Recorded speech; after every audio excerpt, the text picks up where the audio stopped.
Welcome to CoreLogic's first housing market update for 2019. It looks like the new year has kicked off in a similar way that last year ended, with housing values broadly falling across most regions of Australia. National dwelling values were down by 1% over the month, which was the 13th monthly fall over the past 15 months. CoreLogic's National Dwelling Value Index is now down by 6.1% since the market peaked back in October 2017. The weakest housing market conditions continue to be centred in Sydney and Melbourne, where values have fallen by at least 1% on a monthly basis since November last year. Both markets have seen an acceleration in the rate of decline over the past 3 months, with the rolling quarterly falls tracking at the fastest pace since the downturn commenced. Sydney dwelling values were down by 4.5% over the 3 months ending January 2019, and Melbourne values were 4% lower. The latest results take Sydney dwelling values back to levels last seen roughly 2.5 years ago, while in Melbourne, where the market peaked 4 months later than Sydney, dwelling values are back to where they were in January 2017. While most of the attention is on Australia's two largest cities, weaker housing market conditions are evident across most of the capital cities. Every capital, apart from Canberra, recorded a month-on-month fall in dwelling values in January, and only two capital cities, that's Hobart and Canberra, recorded a rise in values over the past 3 months.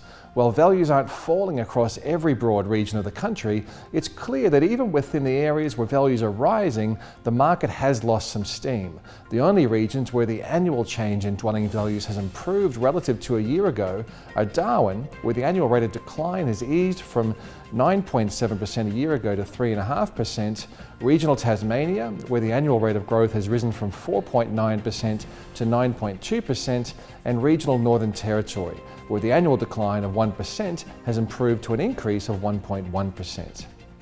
The regional markets are generally showing healthier conditions relative to the capitals.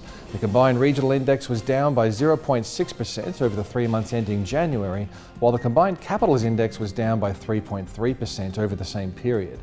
3 of the 7 broad rest of state regions recorded a decline in values over the past 3 months. Regional New South Wales values were down by 1.3%, while regional Queensland values were 0.3% lower, and regional WA values were down by 0.8%. Adelaide housing values are up by 0.9% over the past 12 months. Despite the relatively mild pace of growth, Adelaide was the 3rd best performing capital city after Hobart and Canberra, based on the annual rate of capital gains. With a median house value of $464,500, Adelaide is now the most affordable capital city to purchase a detached house.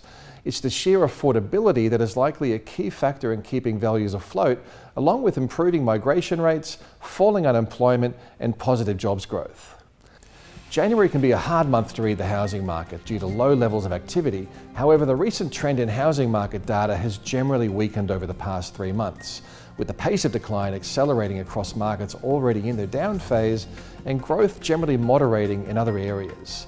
Tight credit conditions, weakening consumer sentiment, less domestic and foreign investment, and higher levels of housing supply are the primary drivers of the worsening conditions. Advertised stock levels have started the year on a weak footing, with fewer fresh listings being added to the market, while relisted properties continue to mount up due to the slower rate of absorption. CoreLogic listings counts for January show that listing numbers are tracking 13% lower than last year for new listings across the capital cities, while total advertised stock levels are almost 16% higher. The rise in advertised stock is most pronounced in Melbourne, where total listing numbers are 34% higher than the same time last year, and in Sydney, where there's 24% more stock than a year ago. Heightened levels of available homes to purchase inevitably pushes more power back to the buyer. Buyers can negotiate harder. They can take their time in making a purchase decision, and they can be selective in finding a home that's right for their budget and for their lifestyle. Vendors are clearly facing more challenging selling conditions. Vendor discounting rates across the combined capitals have increased to a median level of 6.1% over the 3 months ending January, up from 4.7% at the same time last year, and the median selling time has risen to 44 days, up from 37 days a year ago.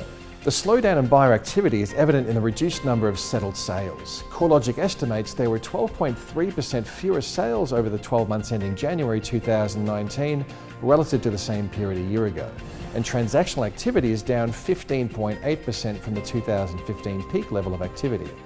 Auction results will become available from the beginning of February. However, we aren't expecting a turnaround in the weak auction results that were evident through late last year.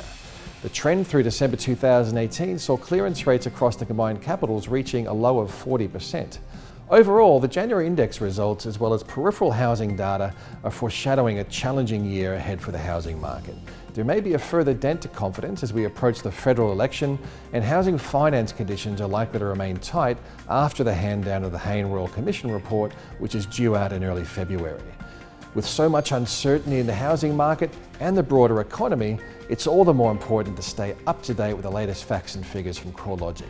Stay up to date with our research and our commentary at www.corelogic.com.au.